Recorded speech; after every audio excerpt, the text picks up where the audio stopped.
tingin ko lang ang sobrang dami nang distraction talaga sa panahon ngayon eh. Hindi katulad dati, 'di ba, may time na nung bata-bata tayo, lalabas ka ng bahay tas hindi mo alam gagawin mo.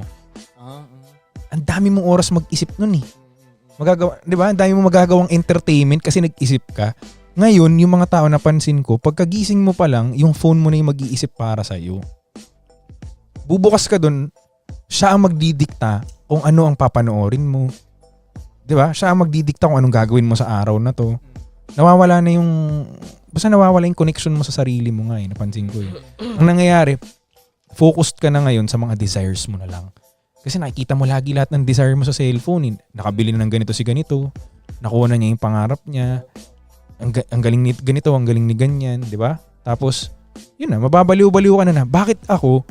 Wala ako niyan. Tapos nakakalimutan mo yung meron ka.